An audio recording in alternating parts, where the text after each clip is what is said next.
کا سلسلہ ہے اور نبی کریم کے آباء و اجداد کا سلسلہ ہے.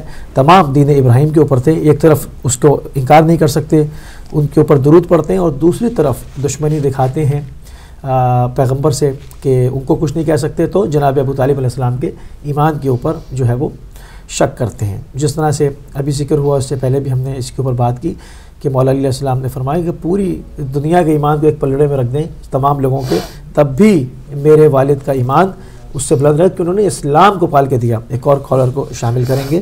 ہیلو السلام علیکم. وعلیکم السلام.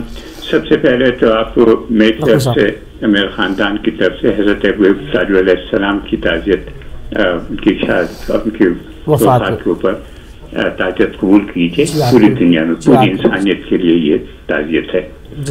میں آپ نے بہت اچھی اچھی باتیں کی ہیں, اور جن سے آپ نے وہ پوری ہسٹری بتائی تھی انہوں نے بھی بہت اچھی روشنی ڈالی. اس میں کوئی شبہ نہیں ہے. موسوی صاحب بہت اچھی اچھی باتیں بتا رہے ہیں. دوسرے لوگ جنہوں نے تقریر کی ہیں اور آپ سے باتیں کی, اس لیے میرے لیے کچھ زیادہ کہنے کی ضرورت نہیں ہے. میں صرف 2 چیزوں کی طرف اشارہ کر رہا ہوں.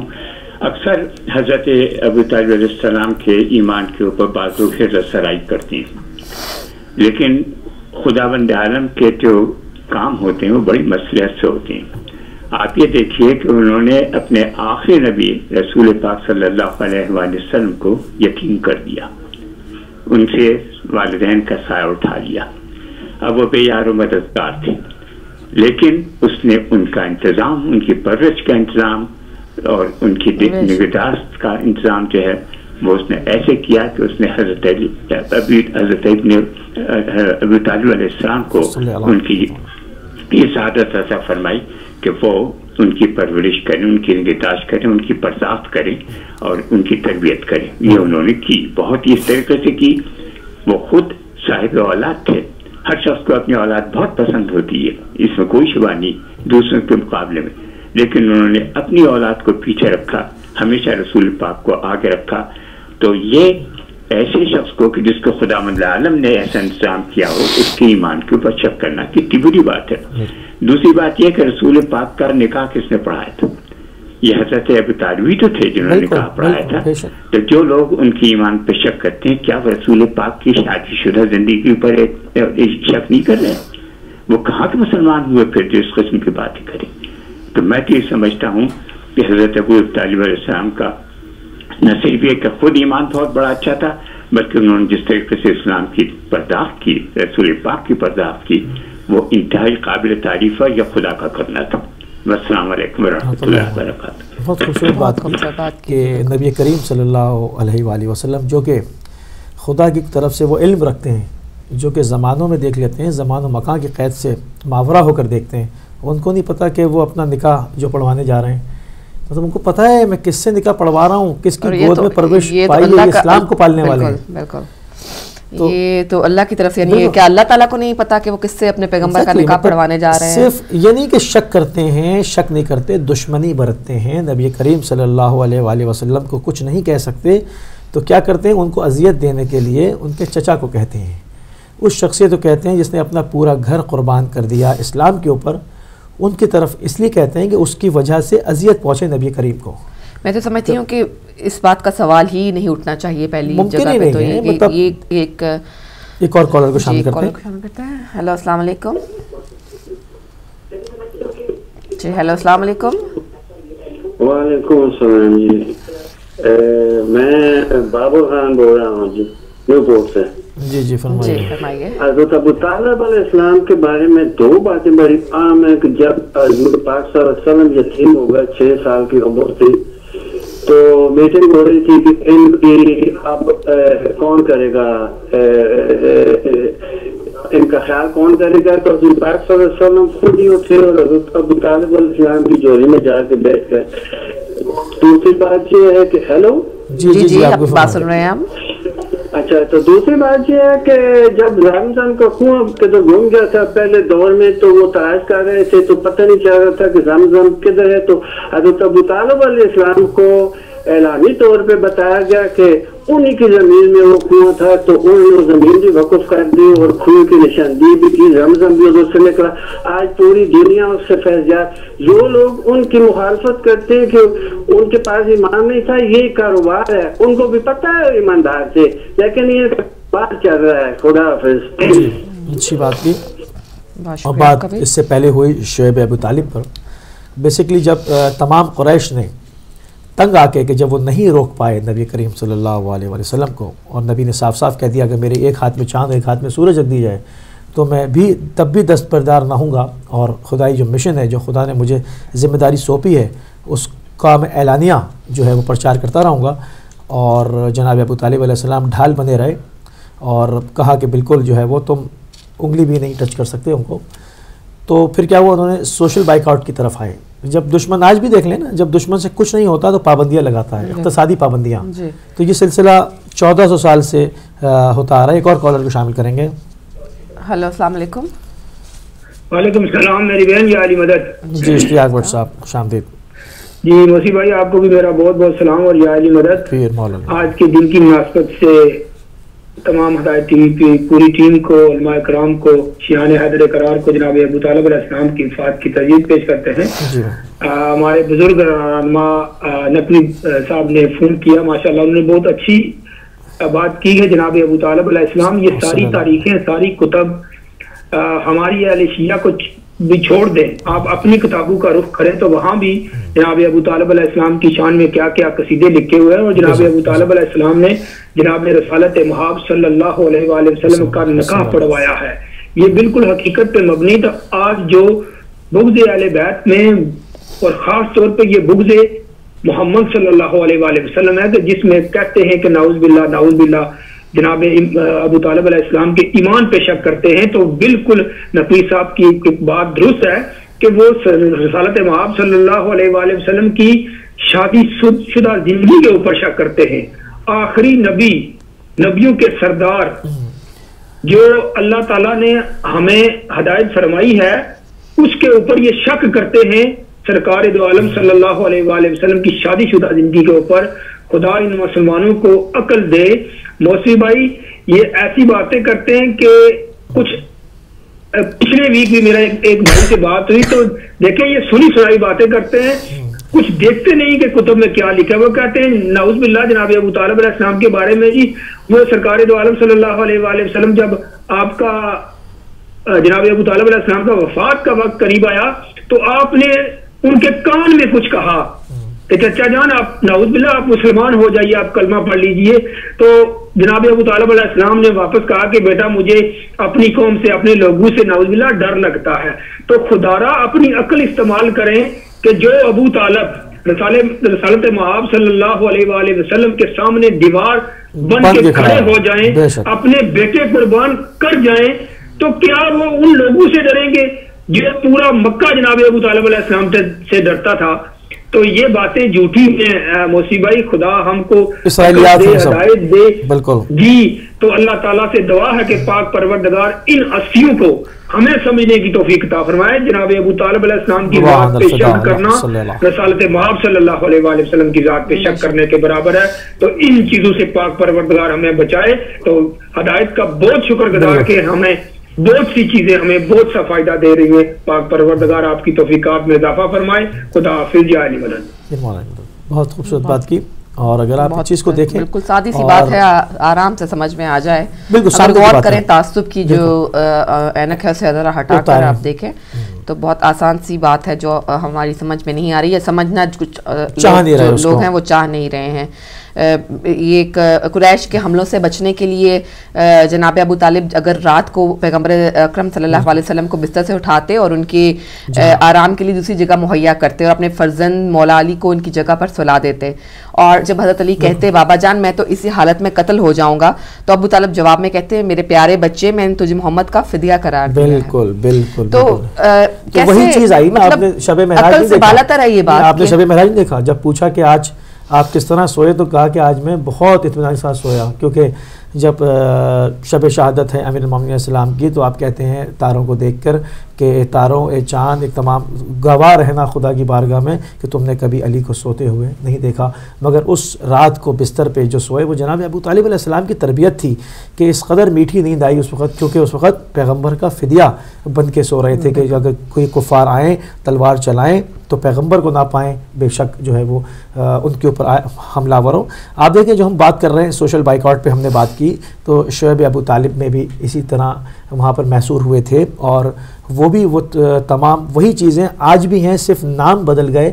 آج بھی ہے کہ جب اگر اس زمانے کا آپ سینیریو دیکھیں تو کفار مکہ ایک گروپ کفار کا تھا، اہل کتاب میں سے یہود دشمن تھے، نصارہ تھے، اور یہ تمام لوگ ان کی آپس میں داخلی جنگیں بھی تھیں، مگر نبی کریم صلی اللہ علیہ وآلہ وسلم کے خلاف ایک احزاب کی شکل بنا کر آئے، مطلب تمام الائنس تھا ان سب کا، تمام پارٹیوں کا، ان میں انہوں نے آپس میں جو ہے وہ سیز فائر کیا اور تمام نے مل کے اس خطرے کو بھانپ لیا اور نبی کریم کے سامنے آئے۔ اب آپ سوچیں ایسی جگہ پر جہاں پر تین بڑے گروہ جن کے اندر شدید عرب کے اندر تلوار چل رہی ہے، کفار مکہ، یہود اور نصارہ، ان تمام کا احزاب کو شکست دی جناب ابو طالب علیہ السلام نے، تو کیسے سوچا جا سکتا ہے کہ وہ کسی کی پرواہ کریں گے یا کسی سے نعوذ باللہ خوف زدہ ہوں گے؟ وہ تو سینہ سپر رہے، ڈھال بن کے اپنے پورے خاندان کے سامنے اس طرح سے اپنی آغوش میں نبی کو کیا پالا؟ پورے دین کو پالا۔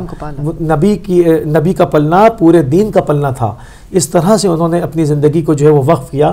تو جب دشمن کا بس نہیں چلا کہ وہ بنی ہاشم کے اوپر تلواروں سے ان کے اوپر فتح و کامیابی حاصل کرے، تو انہوں نے کیا کیا؟ بائیکاٹ کرتے ہیں۔ تو یہی حربہ آج تک ہے کہ پوری دنیا مل کر جو ہے وہ ولایت کے مقابلے میں اور اس حکومت کے مقابلے میں جو کہ آل محمد کے ماننے والی ہے، کیا کرتے ہیں؟ بائیکاٹ کرتے ہیں، سوشل بائیکاٹ، کہ جی آپ کو صرف آکسیجن جو کہ ان کے اختیار میں نہیں ہے وہ ہوا جا سکتی ہے، اس کے علاوہ تمام بینک ٹرانزیکشن اور تمام چیزوں کو بند کرتے ہیں۔ یہ دشمن کا پرانا کفار مکہ کا حربہ ہے۔ اب اس کے اندر چاہے وہ اسلامی ممالک کے نام سے سینکشن لگانے کے لیے سائن کیے جائیں یا وہ کلمہ گو کریں، مگر یہ چیزیں نقابیں وہی چہرے پر ہیں، اندر وہی کفار مکہ کی اولادیں ہیں، وہی منافقین ہیں جو سامنے سے بنی ہاشم کی تلواروں کے خوف سے، ان کے جوانوں کے خوف سے جو جھوٹے کلمے پڑھ لیے تھے اور نقابیں ڈالنی تھیں جو کہ سقیفہ میں کھلیں اور اس کے بعد کربلا میں کھلیں، وہاں پر وہ تلواریں چمکیں اور نبی کے فرزند کے گلے پر جو ہے وہ خنجر رواں ہوا۔ تو یہ وہی لوگ ہیں، صرف کیا ہوا؟ شکلیں بدل گئیں، زمانہ بدل گیا، اب کیا ہے اس کی ٹرمنالوجی چینج ہو گئی، مگر باتیں وہی ہیں۔ آج بھی پابندی لگاتے ہیں، آج بھی جو ہے وہ سب ایک ساتھ جمع ہو کر حملے کی جو ہے وہ دھمکی دیتے ہیں۔ جب کچھ نہیں ملتا تو جو ہے وہ چھپ کے جو ہے وہ ٹارگٹ کلنگ کرتے ہیں۔ کیوں ٹارگٹ کلنگ نہیں ہوئی؟ کہ مولا علی کے ساتھ کیا ہوا؟ مولا علی کی بھی وہ ٹارگٹ کلنگ تھی، مطلب وہ زمانہ بدل گیا، ٹارگیٹڈ حملہ تھا۔ اس مسجد میں اس نے کسی اور پہ حملہ نہیں کیا، مخصوص مولا علی علیہ السلام اس کا ٹارگٹ تھے، وہ ابتدا تھی مسجد کوفہ میں۔ تو یہ وہ گھرانہ ہے، جب تک آپ نے اس گھر کی تعظیم نہیں کرنی، آپ نے جب تک اس گھر کو نہیں سمجھنا، آپ اسی طرح جو ہے وہ بے بہار اوٹنی، زخمی اوٹنی کی طرح جو ہے وہ گھومتے رہیں گے۔ کیونکہ جناب زینب سلام اللہ علیہ نے فرمایا کہ جب تم نے میرے بھائی کو قتل کر دیا تو انہوں نے اس وقت فرمایا کہ اب اسلام ایک ایسے بے کجاوا، ایک ایسے جو ہے اوٹنی کی مانند ہو گیا کہ زخمی اوٹنی جو جدھر جائے گی لوگ مار کے بھگائیں گے۔ تو اس طرح سے جو ہے وہ اسلام کا انہوں نے یہ حشر کر چھوڑا۔ مگر ابھی بھی اگر خوش بختی اور سعادت کی طرف لوٹنا ہے اور اس کے اندر بہار لے کر آنی ہے تو آپ نے اس در ابو طالب ارواحن الفدا کے اوپر، ان کی تعلیمات کے اوپر عمل پیرا ہونا پڑے گا۔ جبھی ٹیکنی پڑے گی، زانو ادب طے کرنے پڑیں گے جناب ابو طالب علیہ السلام کی ذات کے اوپر، اور پیغمبر نبی کریم صلی اللہ علیہ وآلہ وسلم کی ذات گرامی کو اذیت دینا بند کرنی ہوگی۔ آپ نے جب تک اس در کے اوپر نہیں آتے، ان کی تعلیمات پہ عمل نہیں کرتے، اپنی اصلاح نہیں کرتے، پروردگار کے حضور توبہ نہیں کرتے، خدا کی قسم یہ جس طرح مصیبتوں میں گرفتار ہیں اسی طرح رہیں گے، بلکہ ان میں اضافہ ہو جانے کا خدشہ ہے، اس کے اندر جو ہے وہ کمی آنے کی کوئی امید باقی نہیں ہے۔ بالکل ایسا ہی ہے، بالکل اگر آپ دیکھیں تو یہ وہ باتیں ہیں علی بھائی، میری جو ناقص عقل ہے وہ اس کے مطابق کہ سب سے پہلے تو اس کا سوال ہی نہیں پیدا ہوتا، مطلب یہ کوئی ایسی سوچنے والی بات نہیں ہے، کیونکہ اب اگر آپ بالکل ایک عام فہم جو زبان میں عام جو سطح کے جو دماغ ہیں ان کے بارے میں بات کریں تو کیا اللہ کو نہیں پتا، کیا اللہ کو معلوم نہیں کہ وہ کس کی گود میں اپنے پیغمبر کی پرورش کروانے والا ہے؟ دیکھیں میں نے اس وقت کہا نا کہ جو صاحب اولاد ہیں وہ تربیت کے مراحل کو جانتے ہیں، تربیت کا اثر اولاد کے اوپر ہوتا ہے۔ کیا اللہ کے مشکل تھا کہ پیغمبر کے والد کو حیات رکھتا ہے؟ کیا تربیت کا یہ اثر ہوتا ہے کہ آدمی پیغمبر بن جاتا ہے؟ تربیت یہ ہوتی ہے کہ شجاع العرب بن جاتا ہے, آخری پیغمبر بن جاتا ہے, تمام انبیاء سے بڑھ کر بن جاتا ہے. تو یہ تربیت میں آپ مانیں نا کہ جس گود میں تربیت ہو رہی ہے وہ ابو الائمہ, وہ دین ابراہیم پر ایسا ایمان رکھنے والے ہیں, دنیا کا ایمان ایک پلڑے میں ان کا بھاری ہو دوسرے پلڑے میں, تو پھر تو ان کو ان کی طرف جو ہے وہ انگلی اٹھانا یا اس کے اوپر باتیں چبا چبا کے کرنا, اس کا مقصد یہ ہے کہ آپ کفار مکہ کی طرح جو ہے وہ ڈر کے اندر داخل ہوئے ہیں, ایمان نہیں لائے ہیں, زبان سے تو کلمہ پڑھا ہے, ایمان نہیں لائے. ایمان کی تاثیر یہ ہے کہ آپ کی زبان بھی وہی کہے جو حق بات ہے. بالکل حق بات وہ کہنا ہی نہیں چاہتے, کہنا نہیں چاہتے کیونکہ وہ پھر وہ جو ایک پروپیگنڈا چل رہا ہے, جو ایک تو وار چل رہی ہے نا جو قتل و غارت کی ہے اس سلسلے میں, اور ایک پروپیگنڈا چل رہا ہے جو جیسے بات ہوئی, دو دین ہے نا بیچ میں, جو داخلی جنگ مسلمانوں کی ہے وہ دو دین ہیں. ایک دین ہے جو ابو سفیان سے لیا, ایک دین ہے جو بنی ہاشم سے لیا. ایک میں فداکاری, ایثار, قربانی ہے, ایک میں گلے کاٹنا ہے, ایک میں پامال کر دینا ہے, ایک میں عزتوں کے ناموس سے کھیلنا ہے. کسی نے کہا کہ یزید کی تعریف کیا ہوگی, تو استاد بزرگوار نے مجلس میں فرمایا کہ ایک ایسا شخص جو تمام حرمتوں کو پامال کر دے اسے یزید کہتے ہیں, اس سے زیادہ اور اس کی مطلب اس حوالے سے اس کی وضاحت کیا ہوگی, مطلب تعریف سے مراد وضاحت ہے, اس کی وضاحت اور کیا ہوگی. تو یہ وہ سلسلہ ہے جو تمام حرمتوں کو پامال کر دیں, جن کے آگے نہ خانہ کعبہ کی حرمت, جب چاہیں دفاع مقدس کا بہانہ بنائیں اور مظلوم مسلمانوں کو مارنا شروع کر دیں, جب چاہیں قرآن کے اندر بم بنائیں, جو جی میں کریں, جب چاہیں انشاء اللہ سے انشارات سے کھیلیں. ایک یہ دین ہے, اور ایک دین ہے کہ چاہے گلا کٹ جائے مگر جنگی اصول نہ توڑے جائیں, دشمن کو پانی پلایا جائے, دشمن کو لے جا کے اس کی سزا جو بنتی ہے وہ دی جائے, نہ کہ اس کو پتھروں سے کوٹ کے مار دیا جائے. تو یہ دو طرح کے دین ہے جو بالکل سامنے ہے, آج میڈیا کے اوپر ہے, میڈیا کے سامنے اس سے نشر ہوتا رہتا ہے. فیصلہ جو ہے وہ لوگوں نے اپنی عاقبت کا خود کرنا ہے, خود تعین کرنا ہے کہ لوگوں کی نظروں پہ جو پردے ڈال دیے جاتے ہیں, وہ اب شعور کی منزلیں, آپ شعور کا زمانہ وہ ہے جہاں پہ آپ کو خود سوچنا ہے, خود استغفار کریں نا, کسی کے نظریے سے نہیں سوچنا ہے, اپنا نظریہ پیدا کریں. اور وہ ظاہر ہے, اور یہ جو ابو سفیان کا دین ہے اور جو ابو طالب کی نسل سے جو چلا دین, فرق واضح نظر نہیں آتا. بالکل واضح فرق ہے نا. اب کیا عقل انسان کی اس کے اوپر حجت ہے, خدا کی عقل جو ہے وہ حجت ہے. آپ اگر عقل سے کام لیں اور بالکل تعصب کی اینک اتار کے الگ رکھ دیں اور بالکل سامنے سے دیکھیں, تو بعید نہیں ہے, بالکل بعید نہیں ہے کہ آپ کو حق واضح اور روشن اپنی برہان کے ساتھ نظر نہ آئے. بالکل برہان ایک دم, خدا نے اس کے اندر اس طرح کا جاذبیت رکھی ہے, بالکل دین کو جو ہے وہ گمراہی سے جدا کر دیا ہے. مگر وہ آنکھیں جو کہ نور خدا سے نہیں دیکھ سکتی, جن کی آنکھوں میں وہ نور نہیں ہے, کہ دیکھ تو امام حسین سلام کو بھی آنکھیں رہی تھی, کیا پہچانا انہوں نے. تو یہ حق اور باطل تو رہے گا, چلتی دنیا تک جو ہے وہ چلتا رہے گا. بالکل اس کے جو ظاہر ہے وہی بات کہ حق ہوگا تو باطل تو نکلے گا اس کو پہنچاڑنے کے لیے. مگر یہ کہ دیکھیں, جب آپ حق کو اگر کھو دیں, اس سے گمراہ ہو جائیں یا حق کی شناخت نہ رہے, تو امام جعفر علیہ السلام کا قول ہے کہ دیکھو کہ دشمن کے تیر کہاں لگ رہے ہیں. تو دشمن کے تیر لگنے کا جو ذریعہ ہے وہ آپ کو راہ کا تعین کرا دے گا, کیونکہ دشمن شناخت رکھتا ہے صحیح دین کی. کیوں کفار مکہ نے اور یہود نے, نصارہ نے, ان تمام پارٹیوں نے جو اس وقت مکے میں تھیں, انہوں نے جو آپس میں داخلی جنگ میں تھے, انہوں نے سیز فائر کیوں کیا تھا نبی کریم کے سامنے؟ سیز فائر اس لیے کیا تھا کہ وہ حق کی شناخت سب رکھتے تھے کہ یہ حق ہے, اور اگر اس کو ہم نے تسلیم کیا تو ہماری دکانیں بند ہو جائیں گی, ہمارے حلوے مانڈے ختم ہو جائیں گے. تو انہوں نے اس کو ترجیح دی, احزاب بنا کر آئے, تمام پارٹیوں کو ایک ساتھ کیا اور اسلام کے اوپر ٹوٹ پڑے. تو یہی چیز آج بھی ہے کہ آپ بے شک کلمہ پڑھے جائیں, کثرت سے عبادتیں کیے جائیں اور لہن میں قرآن پڑھے جائیں, مگر اگر ایمان کو حلق سے نہیں اتاریں گے اور نبی کریم صلی اللہ علیہ وآلہ وسلم کی ذات اقدس کو اذیت دینے سے باز نہیں آئیں گے, تو خدا کی قسم اس کا ایسی کلموں کا, ایسی نمازوں کا, ایسے دین کا کوئی فائدہ روح کے اوپر نہیں ہوگا. روح میں شرارت کیوں ہے؟ روح میں شرارت غماز ہے اس چیز کی کہ ایمان نیچے نہیں اترا, کیونکہ ایمان نیچے اترتا ہے تو وہ انسان کے قلب میں نور افشانی کرتا ہے, اس کی روح کو پاک کرتا ہے, وہ اس سے ظاہر ہو جاتا ہے, نہیں چھپ سکتا.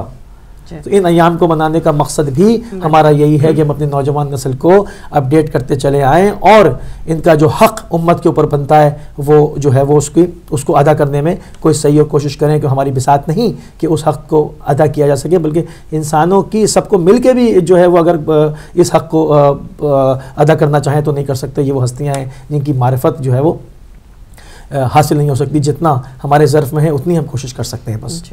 ناظرین، ہمارے پروگرام کا وقت جو ہے وہ ختم ہوا چاہتا ہے اور انشاءاللہ منڈے کے روز آپ سے دوبارہ ملاقات ہوگی ایک نئے ٹاپک کے ساتھ۔ یہی کہوں گی جاتے ہوئے کہ 42 برس تک جناب رسول خدا صلی اللہ علیہ وآلہ وسلم کو باپ کی شفقت اور تحفظ دینے والے اور کفالت کرنے والے محسن سلام حضرت ابو طالب علیہ السلام کو ہمارا سلام ہے، ہم ان کو سلام پیش کرتے ہیں اور ہمیں اب آج اس پروگرام سے اجازت دیجیے۔ اپنا اور اپنے ارد گرد رہنے والوں کا بہت سارا خیال رکھیے گا۔ خدا حافظ۔